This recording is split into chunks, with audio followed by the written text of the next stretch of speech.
Good evening, good afternoon, and good morning. This is the 1557th day of continuous webinar conducted by International Forum for Promoting Homeopathy.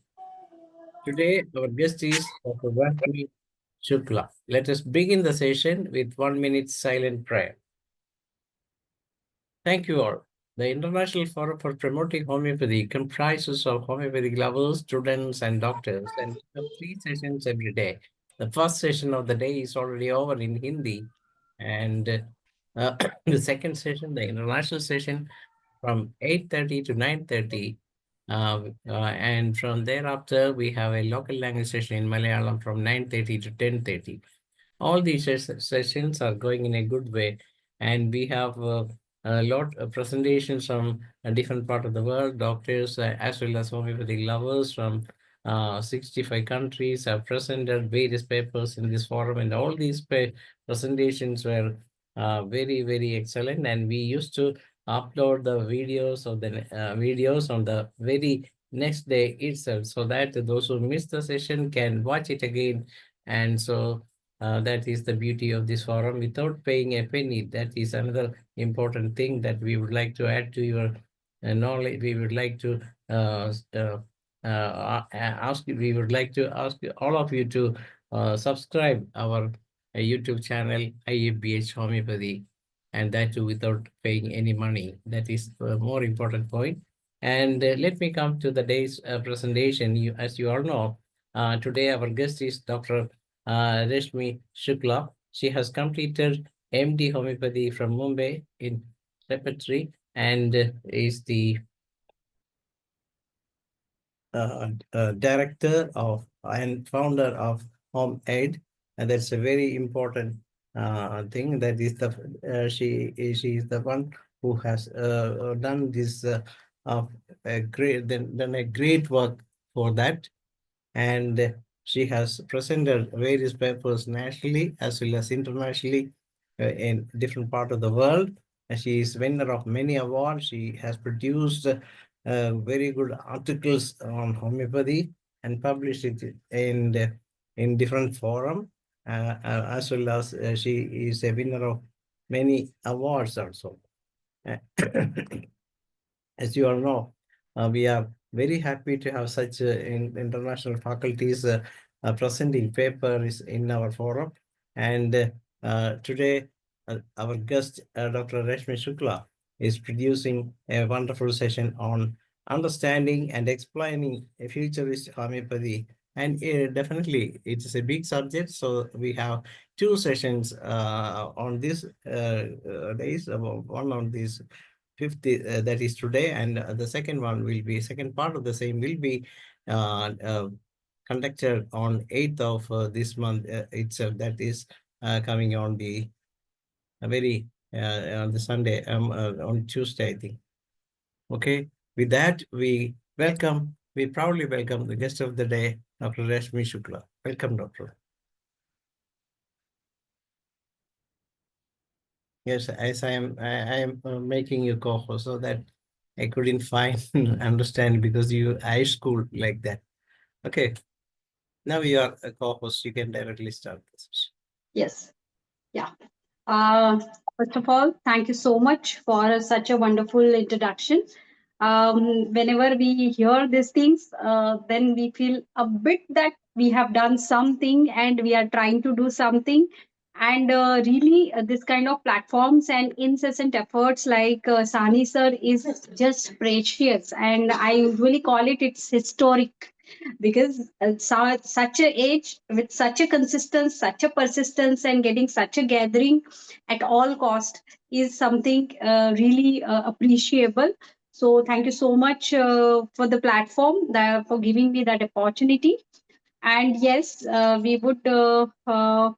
Okay, sir, please, if you can enable the participant screen sharing, because somehow I've also joined with my another device, because from phone it's not able to, I'm not able to share the screen.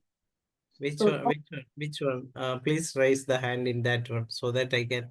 uh, Which is? Sir, camera is disabled. Which one? Which one? Which one is the another laptop?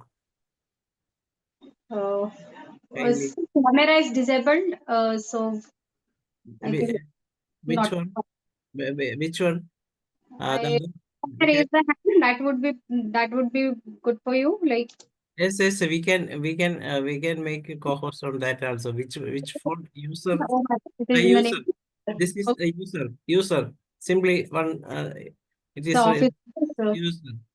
yeah, Let- it admin. Okay, okay. I have. Okay, okay. You are co-host in that also. User. Okay. Thank you so much. Thank you so much. Okay. Yeah. Well, again, as the year is ending, we are heading towards the new year, new probabilities, and new many thing new. But of course, new means future, and this is exactly we look forward for. What we are exactly looking for is the future towards the future of homeopathy. First of all, if it is usually not interactive, but if I can recall the last um, times this thing presentation, it was in Hindi episode. So what I remembered is everyone have very well understood the history, and there are definitely certain histories which we never would like to repeat, because the history that has happened in America, the history that had happened in whole Europe, and excluding India, and step by step now in India too, whatever is happening, we wish that it never has to be repeated. History is there to learn from and create a better future out of the history. Then only you write a history. Otherwise, you are a part of history, which even someone may not even remember. So, are you able to see my screen? If Yes, I yes, can, sir. Definitely. It's a very fine. We can clearly see as well as you can clearly audible also. perfect. Thank you. So, now here, what we wish is to start with is the efforts like this. First of all, I want really to appreciate the efforts like this, that what we are trying to create, each and every content and component. I sometimes participate certain these kind of events whenever possible from me, my side. I always try to be a part of it.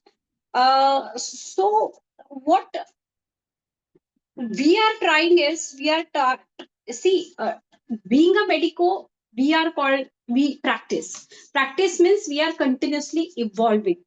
Now understand the era when these torch bearers started with a mission that we have to heal, we have to really treat, we have to bring about something really worthwhile medically. And there is where this people started with a mission by our master Hahnemann and propagated by people around him. Now as you see that there are new generations, abhi latest mein someone from India only has broken the record of Einstein in terms of IQ. So it's a record breaking generation. Einstein, howsoever intelligent at that time, he might even not have imagined that there would be robots who would be doing everything. So it means that future, for current people, future is always a dream and sometimes beyond the dream. So if whatever we see today, it might be just a dream or beyond dream for Einstein or even Newton, who really have worked and had his footprint in all of the major sciences stream like physics, chemistry, and biology. It means that these guys, howsoever intelligent they were, they always had a perspective of their era. Because if you remember, when Hahnemann was there, when he discovered homeopathy, he was not even microscope was discovered. Not even he knew that there is a cell kind of entity that does exist. Now we know much beyond till telomere or even beyond that. So The important thing, I don't know if you would be able to hear this, but are you guys able to hear this?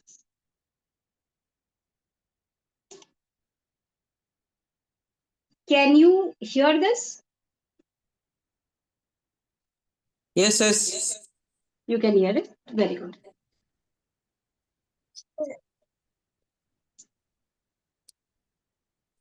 Uh, uh, there is no video. No, the video is there, but the audio is not. Audio is not there. Okay. All right.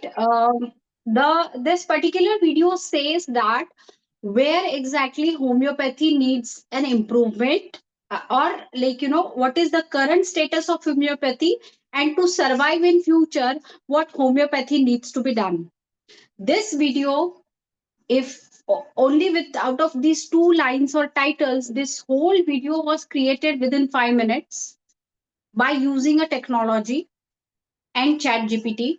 So what I want to tell you is, even chat gpt, who is nowadays, we can understand that having most means world's highest chat gpt like ai tools, currently having world's major database and major information, and they are so intelligent that they know that what all needs to be done. So this video says that it need it need a definitive research, scholastic and clinical collateral built up in a very structured way, so that homeopathy keep on evolving and growing in a very very worthwhile format. So the first step of any profession is its education or literacy. So if you see, wherever if you see that homeopathy is like top one, most preferred, very successful, having many patients benefiting, not even struggling for anything, is those places, essentially those areas where people, where the homeopathic educational infrastructure is very very very very good. So the first collateral that we want to understand or build up very well is academic side. The second collateral that really needs a lot of attention is clinical, where clinical and academics join. Because I also have a learning platform in the name of Homeo Ed, if you have heard. Here we are trying not a classroom training, but totally a bedside or totally a lab based training or field based training we are teaching. So this is what is essential, where clinical and academics should be taught. More of a kinesthetic learning has to be administered. So then out of this, there would be another collateral that should come up, that is research. Because we have to really keep on evolving. We the after 12th, when the student are learning a bit of like cell, bit of that bio part, if you remember when we were studying, nowadays also a level of biological or logical part they have built up. Now what happens when the child come into homeopathy? He is taught that there is a natural, dynamic, autocratic, invisible, vital force that does exist. Now, you please understand, the child who has studied or having an idea of genetics and artificial intelligence. Now, if he is meant to study and understand and then practice something which is really framed up into those words which sound to be not so logical, and then again we are again calling homeopathic philosophy, means I strongly object the homeopathic philosophy. Because that time Hahnemann might have written, or I don't know how that philosophy term came up with homeopathy, but it is very very scientific. It was very very scientific. Even at that time, no one knew clinical trial. Hahnemann conducted human trials. He meticulously observed everything, was a part and parcel of deductive logic, whatever observation he has made. So homeopathy at that time also much much ahead of whatever exactly the other medical sciences were struggling through. Now you understand the irony. The master, our respected and beloved master, who name old school medicine that time as a allopathy. Now that same old school medicine became so modern that now it is challenging homeopathy. My dear friends, it is not the question of challenge. It is all about collaboration. It is all about mutual understanding each other's scopes and limitation, and then working for the society at large, the suffering patients at large. So, what I really want to urge is we really want to grow up in that regard at par, without which, yeah, without which we really would keep on struggling even after having such a wonderful science. So first of all, homeopathy need to regain the entitlement of science. I do admit that lots of researches have been done, lots of clinical conditions have been handled, and we if we really understand the kind of research work that has been done in homeopathy is tremendous. But until our students are studying, many a times whenever I did participated or presented in the workshop like medical education technology workshop CCH, CCRH held by, so there I always request, please, now fortunately CBDC syllabus has some scope of it, that please include research works, major research works, and that too under like examination criteria, because students रहते रहते हम भी वो चीज नहीं पढ़ते थे जिस पर कुछ पूछते नहीं थे. So अगर आपको बच्चों ने वो चीज पढ़नी है या रिसर्च के सिंक्रोनिसिटी में आना है, तो उनको रिसर्च में होम्योपैथी में नए नए क्या रिसर्च हुआ है, कौन से नए नए डिसीज कंडीशंस पर वर्कआउट हुआ है, ये सारी चीजों का लेटेस्ट ईयर बाय ईयर का एक मैगजीन बोलो, वो सब कंपलसरी होना चाहिए और उस पर एग्जाम्स भी होनी चाहिए. तभी बच्चे जो है they will really take some pains to really go through the latest researches and feel really proud of and really feel that their science is also progressive, because the curriculum really represents something that Hahnemann written 250 years back. So we really need to, for if you really need to step into future. So why I'm elaborating all this? Someone might ask, Madam, your topic is futuristic homeopathy. Please speak about it. And I would say, please, sir, for to jump into future, we need to put our feet on present. If it is not there, then how are we going to? We are still climbing or crawling over that past backgrounds. So we really need to stand proudly at the present background, at par with all modern sciences and the understanding. Then only we have a plan for future.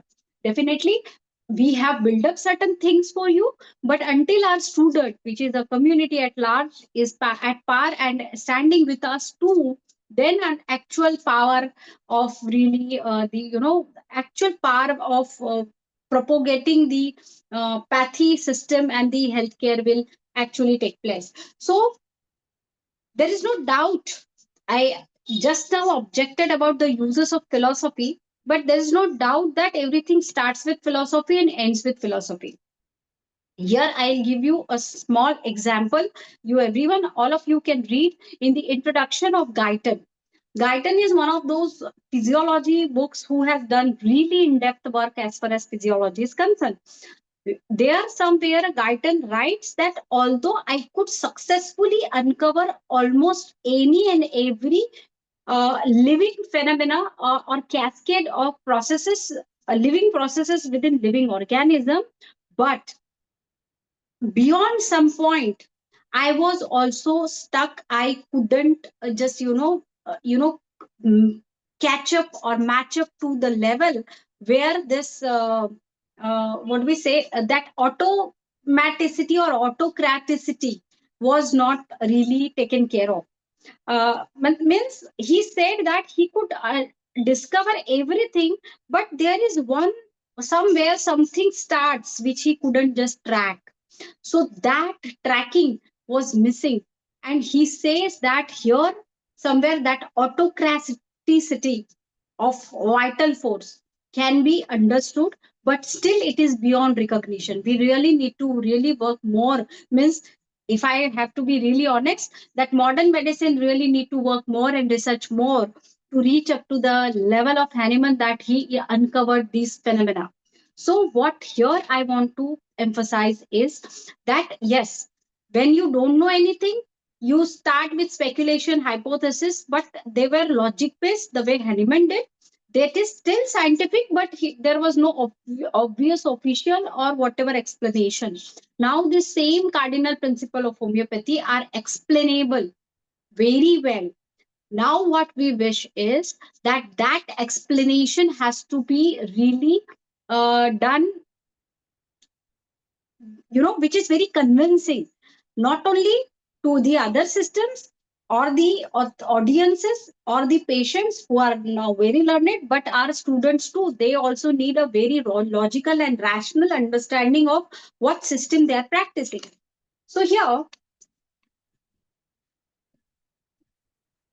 yeah, here now, once this groundwork is done, we are ready to launch for the next level. That is learning and understanding futuristic homeopathy. Now, futuristic homeopathy. Let us understand what exactly it is. Any serious student of homeopathy who is, like just now I narrated, that who is confused between Hahnemann's terminologies and latest terminologies, and who is bothered by the criticism, of course, because वो explain नहीं कर पाता, he is not able to answer what the modern people or anyone is really trying to throw at them, like whether this, how your homeopathy can explain this or that.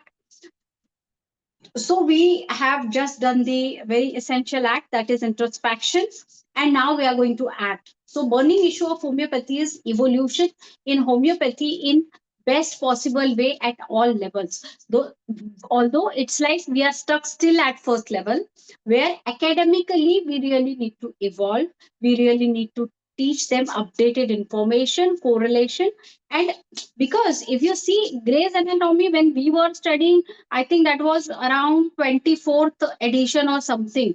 And now within this 15 or 20 years, it is almost 84th, or I think even beyond that. I think 108th edition has now understand anatomy, such a static science. Ever since human Homo sapiens evolved, he had all the parts as it is right now, as right now we do have. Can you imagine that kind of static like anatomy subject, like anatomy evolved so many editions? Then why can't our science evolve likewise? So that's my question.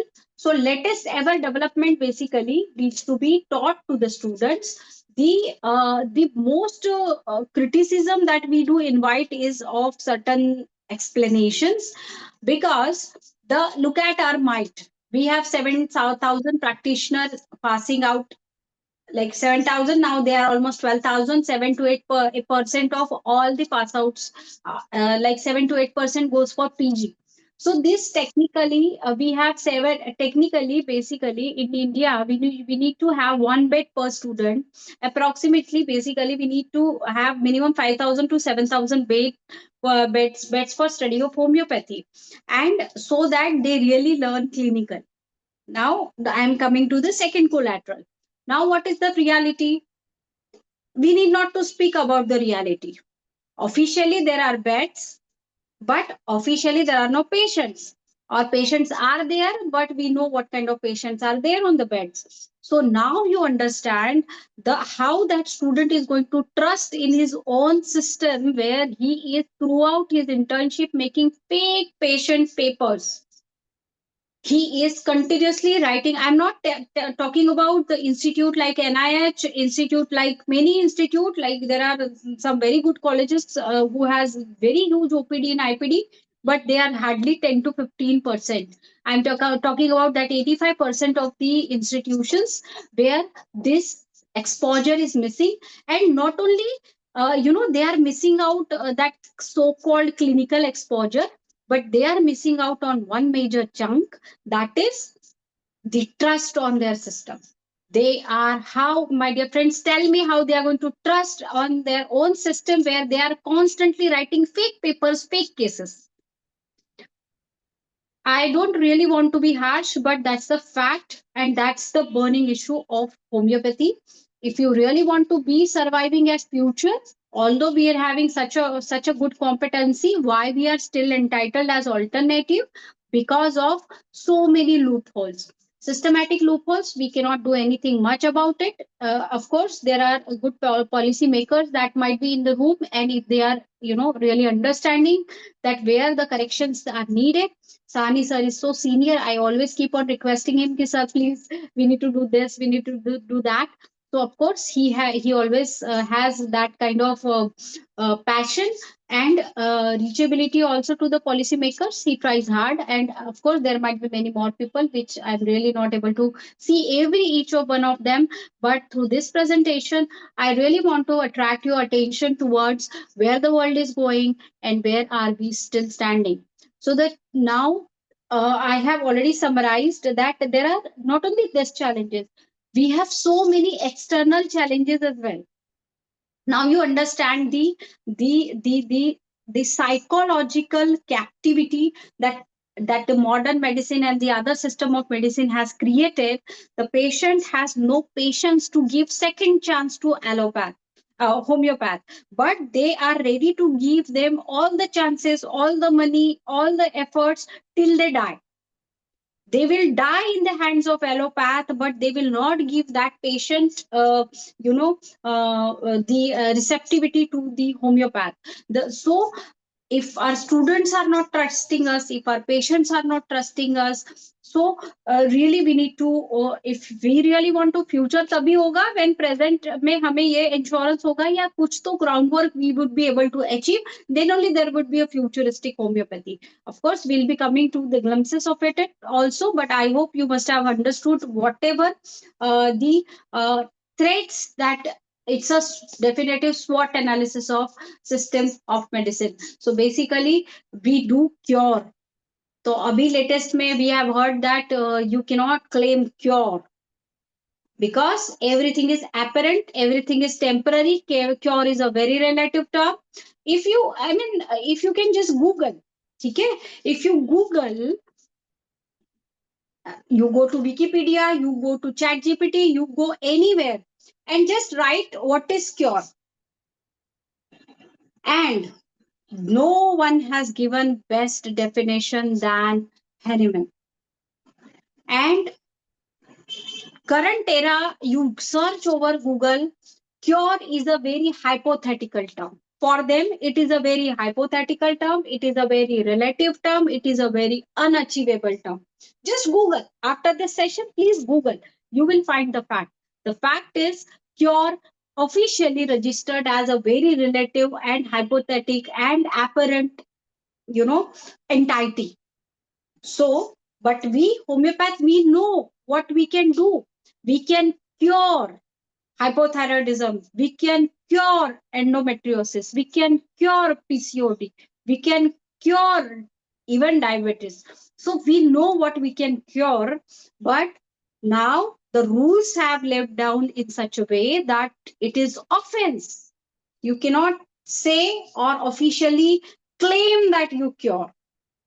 भले ही वो फिर doctor लाल सिंह की whole दीवार पे big big ads and they will claim that they cure, उनको चलेगा, लेकिन बाकी हम लोग क्योर क्लेम नहीं कर सकते. We can not claim that we cure. We are preventive. We have very well demonstrated that we prevent the many diseases, even COVID. We are preventive. We are promotive. We promote the health. If you see the infants, the children, the mother who are treated with homeopathy exclusively have better immunity, they fall sick less, and they have otherwise general immunologically they are very fit. If you just look around, means you just being homeopath, but you can illustrate this thing to your patients too. Okay, bye. If you have seen any child who had been often very sick and consulted lot of allopathic doctors or lot over vaccinated, you will see he often falling sick and going to hospitals. And if some child is really good, he doesn't fall sick, he did not to go to doctors, he actually need not to go doctors often. So he is apparently very, very healthy. So what here is the point is we are working over immunity. That immunity means you see the immunity code is such an uncracked code. Preventive, we are challenging vaccines, we have all kind of prophylactic treatments, and we are very good at it. You know, we are cost effective, but I really want to object that now we should not be cost effective. We should be really precise but premium. We should not be cost effective. I don't know, means the if just because it is taking one drop of that drug, but to process that drug so many things has to be followed. You see, the if you compare one paracetamol tablet and actual its cost of manufacturing, and if you take one say pyrogenum or one say econite, and its cost of manufacturing, you see who is cheaper, and you see which is sold cheaper then. So this is really a fundamental thing that we really need to disendorse the entitlement that we are cheap. We are not cheap, because the value that we are creating is priceless. My allopathic counterpart, who are my patients too, they always say, madam, you guys charge so less. Although I charge pretty high, but he says, you guys charge so less. Ma'am, you don't know what you are doing. You are not only treating the patient, but you are working on their miasms or tendencies, and you are also preventing their future illnesses too. So you should not be undercharging. Means it's not about, looting patients. I'm not saying that go and loot. We really do charity, fair charity to at par, but it should not entitled as cheap, because no CA does a charity camp, no lawyer does a charity camp. ठीक है, only doctors does a charity camp, and उसमें भी सबसे cheaper doctor is homeopath, has to give away everything for free.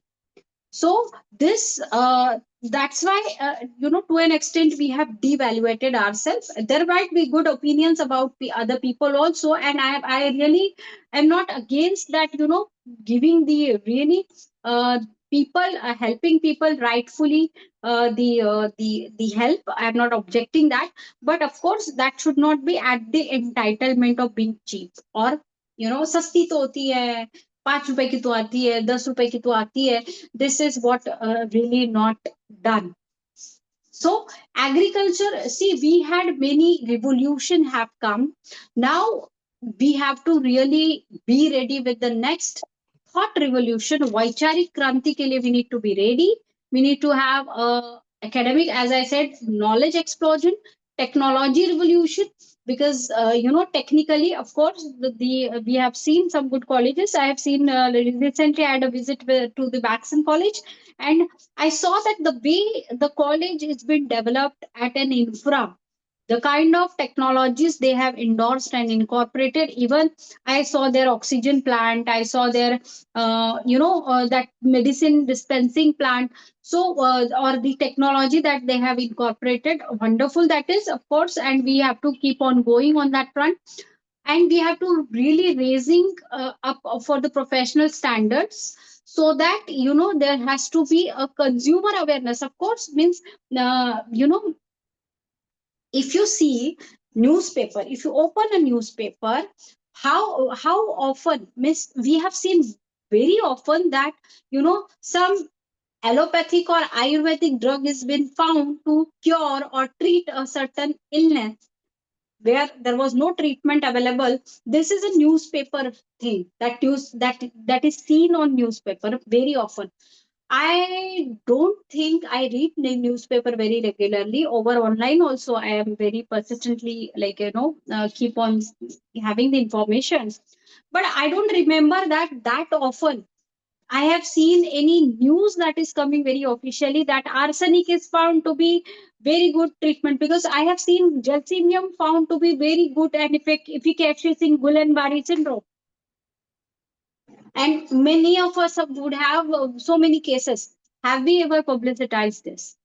Have we ever given this to press that we have 100 cases of Guillain-Barré syndrome and that were like dalsemium, zincum, and these drugs have, or causticum or cupramars have been found effective over this? I don't think. I don't think that we often this kind of press releases are done.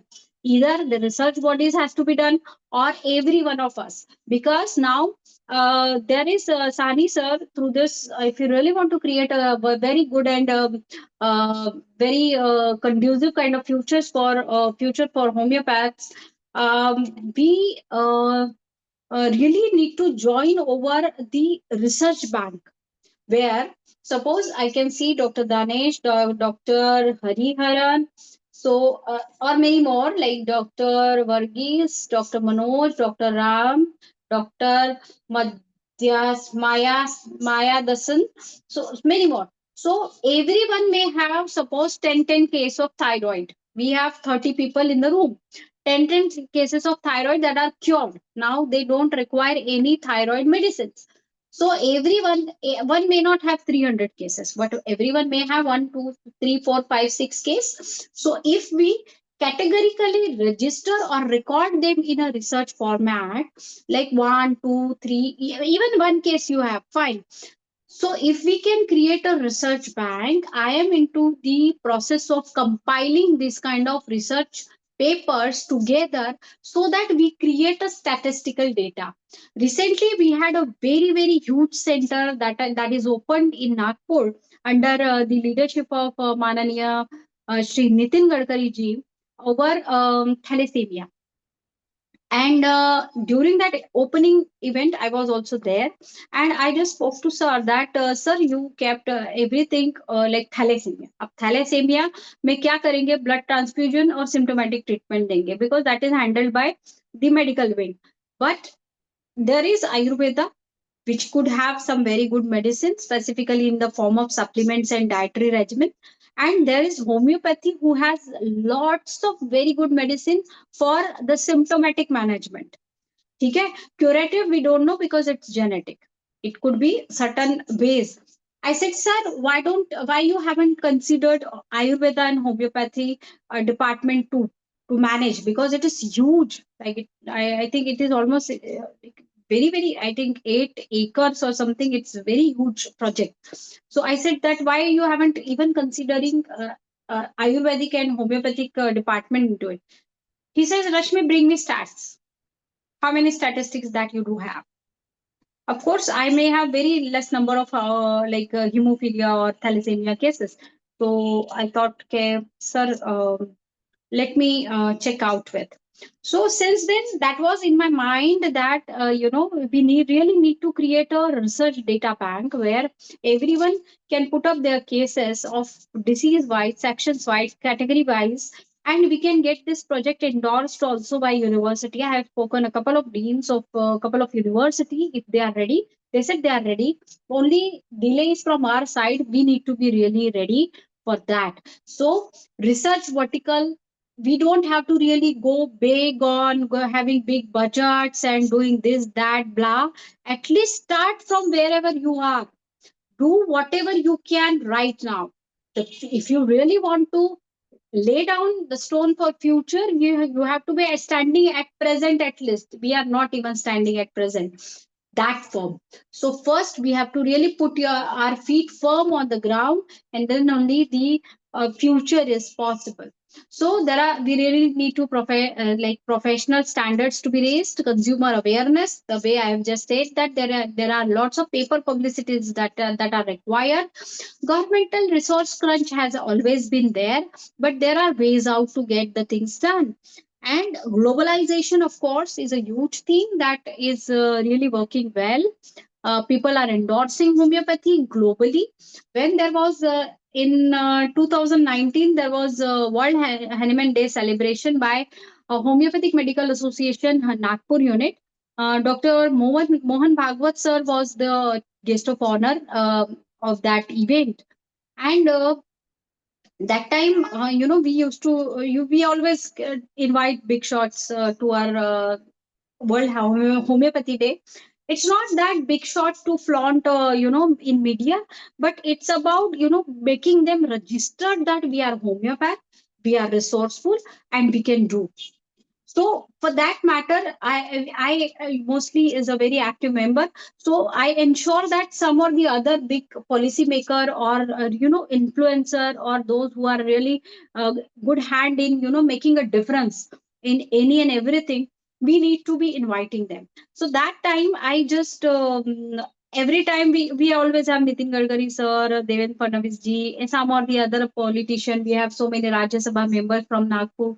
Dr. Vikas Mahatme sir is also there. So they keep on coming to our events. So this time I decided, sir, every time we just, once they are there, then we start crying foul that, we don't have this, we don't have that. Means we had our Nagpur college closed. Now second college is also in soup. So we keep on crying that. So I said, this time we are not going to cry.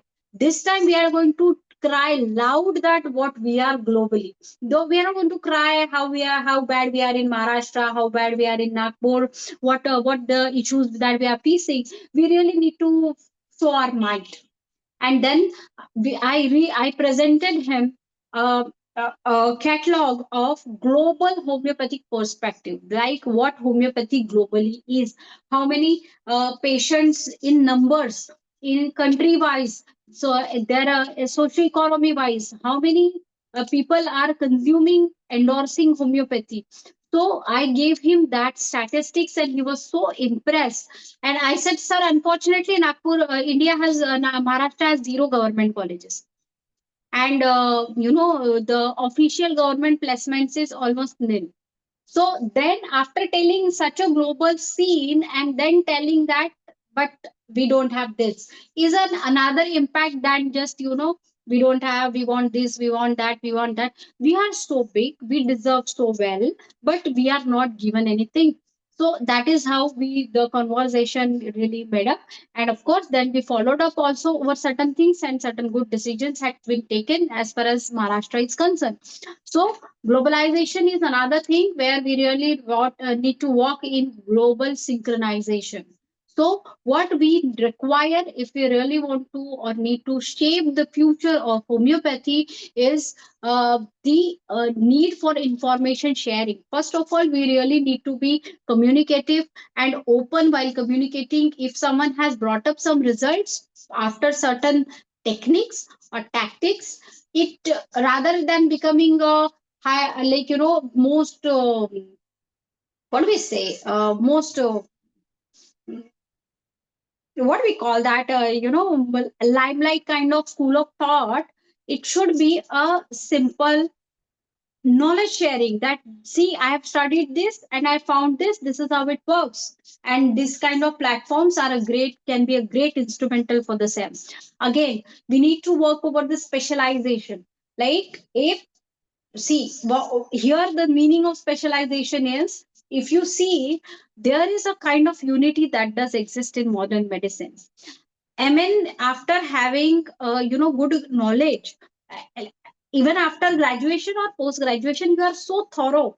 But what they do is, if they are not able to handle the patient, they refer to the another person. If they are not able to handle, then they refer. I'm not saying that it is just because for the sake of exploiting the patients, but it is mostly because they have their ecosystem. They know that we only can do something or we should only do something. So they refer in a very structured manner so that the patient finally has a mental impact that this is where I have everything I can find around. Let me share you with one case. We had a patient who is a real cousin brother of Dhiren Shastri. I have a patient, his real cousin brother is patient to me. And he is having certain kind of arthritis. He was advised to, have get your joint replacement done. And one of my patient who was his chela, he said that please consult to ma'am. And then he consulted me. Now within first month of treatment, he's 70% better. And after that, now I integrated the physiotherapy because I know that it is a very important, essential element of the treatment. What I want to tell you is, if, for example, this case has come to me, I try to manage it. What if it doesn't get better? What do we do? Usually, we try this medicine, we try that potency, we try this repetition, we try that medicine, then repetition, then review. But we never think of referring that patient to the other person. Those who is like known to having good hold of this kind of cases. Have we done that? No. So please, Sahani sir, I request you, please categorize all the doctors into respective specialization. For example, if I have a very good experience of psychology or psychological illnesses, emotional or behavioral issues, teenage, adolescents, it's my specialization. If any of you have any patients, do refer to me. I'll create a good results because I have a team of counselors. So we can have this kind of introductory sessions where people will share their specialization. But what happens is we feel we can do everything. Yes, but if you're not able to, then do consider referring to it to the respective expertise. Then either patient, what would happen? Patient will leave you anyway if you're not able to, because it is impossible to give 100% result.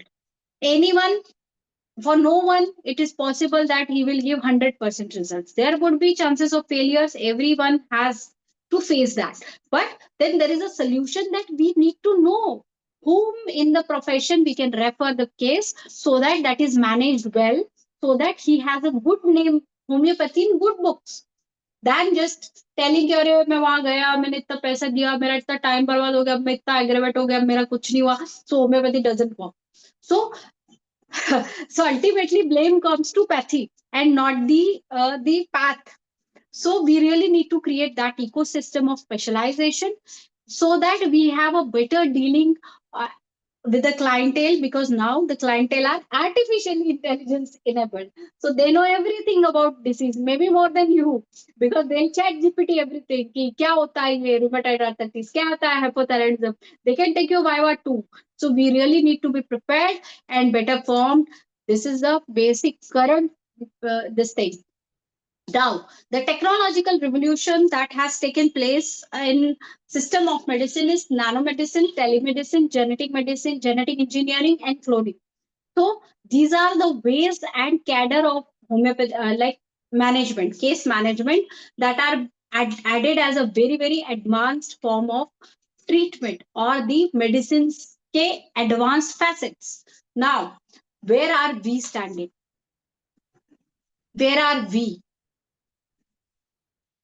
So we need to be really proud of that. When IIT Mumbai released the report of having found a nanoparticle in its dilution, okay, they experimented with I think 5 to 7 remedies, and where they found that there are nanoparticles. Now we very proudly and happily say that we are nanomedicine. Yes, we do, because if you are not able to find that molecule, then definitely some or the other form that effect that does survive. And still nanomedicine concept doesn't, still is not able to explain how homeopathy medicine works yet, because homeopathy has not even the single molecule. So future is very bright, future is very wide. Only thing is we should have that courage to stand what future demands. See the evolution. If we study history of homeopathy, we study history of medicine, we study, but why we are stuck in 18th or 19th century yet? We are stuck conceptually into Hahnemann's era. We have not advanced since then. We have wonderful philosophies, we have wonderful explanations, from Kane to Stuart Laws to Herbert Roberts to many current authors who have tried to explain homeopathy in some or the other ways. But ultimately, the basic textbook remains organon of medicine, but we always need to supplement. The teacher needs to be trained in such a way, academics again, that he should be able to explain all the homeopathic principles along with the modern advancement. Means whatever happening in the dilution. I had a very wonderful presentation over that. If it is given an opportunity, I might present that here too. That what happens exactly during the succussion or trituration, why, how the succussion or our liquid is different from dilution, why our medicines are potencies and not the dilution, what is the difference that does exist. So there are certain chemical changes that are happening, and that chemical changes are bond breaking and building up the bond and electron transfer, that carrying the memory of the substance into the water or the alcohol, that is vehicle. And that phenomena is wonderfully explained in that particular presentation. So we really need to have this kind of illustration to our students so that they also understand that okay, this is how justified the things are. So evolution and Dr. Rashmi Shukla, yes, yes, since we need some time for discussion, definitely we can have a second edition on the 8th itself. So, because this is a very, very important subject we are discussing, and why homeopathy has to face such challenges in this era. And whenever some people search homeopathy at Google, they may it is written like that. It is a pseudoscience. So we as homeopaths, as well as the homeopathic lovers, need to work together to fight against that. That is the reason why this form, the International Forum for Promoting Homeopathy, has formed at the time of pandemic, because we cannot go ahead with what the dictators of these WHO comments, and that they want to do certain things they are really needed to do. But actually, that is against the concept of homeopathy, and homeopathy system that has formed after a lot of hard work from our masters, particularly Dr. Samuel Hahnemann. So we will have to look into what you have discussed is really excellent, and we need such presentations. This is the need of the hour, and we really appreciate you for such a wonderful work, because a lot of MN doctors are here to participate in the discussion. And so I invite Dr. Josai Sexar, Dr. Manoj, and all those people to say a few words on the same, on the subject. Dr. Yes, Dr. Manoj, you can begin the session. Yes. Thank you, Dr. Dhanesh, and Dr. Very beautiful presentation, Dr. Rashmi Shukla. Especially, it's high time to think about the future of homeopathy, futuristic homeopathy. Without that, it will not survive. Then, for congratulations for you putting the matter in the attention of Mr. Nidin Gadgeri, Honorable Minister. And you understand that there is enough study on this hemophilia. Dr. Prakash Rao is always the part of the IFPH. He is conducting this study on hemophilia at Jipmar Pondicherry. Do you know? okay. Yes, there is. Then another thing is you mentioned about this, the specialization that is needed. But how? You should have the proper courses, recognized courses. Without Yes. recognition, we cannot become a specialist. So what is more needed is the National Council of Homeopathy must seriously think on that. Congratulations, your beautiful presentation. Thank you. Now That's a great input. That's a great input, sir. And that's really means proves that the spectrum of specializations are really limited. We really need to work. yes, yes, definitely. And now I invite Dr. Joseph to say a few words. Sir is a former professor at Homeopathic Medical College, Toronto. Yeah, time and again we were saying all this. And but one thing is there, even during Hanuman's time, there was some new things coming up. And that is one thing is, chronic disease theory, which came in 1828. So after the discovery of homeopathy, around 38 years after the chronic disease theory came, then after Hahnemann's time, potentization increased from 100 to cm. New scale of potentization came. Also Yes. now homeopaths are dealing with complex diseases. All these Yes. are actually innovations. But what I think is the classical real homeopathy is not practiced in a way we want, in a more wider and more larger platform we want. And maybe in future also, anyway, whatever we say, homeopathy has come up with to the second position according to WHO around the world and practiced in 100 countries. That's not a small achievement because homeopathy is only 225 years old. And we are competing with other systems of medicine which are there for the last 5,000 years. So it is not a bad thing. Our record is good, but still there are things to be improved. And I think in future, within a decade or two, I think all the corporate hospitals will have a homeopathic wing. Wow. That's going to happen. And now people around the world are looking as a number 2 system. Although we say that many things people are saying, but one thing is there. We have at least 80-85% results in cases where allopathy failed. Very true. This is what we forget. We are getting cases mainly, 90% of the cases that are coming to us are from when allopathy fails. So in their failure, we have 80% or 85% results. This is the way we have to think about it, more a positive way of thinking about it. And it's true also, because many of my patients used to say this.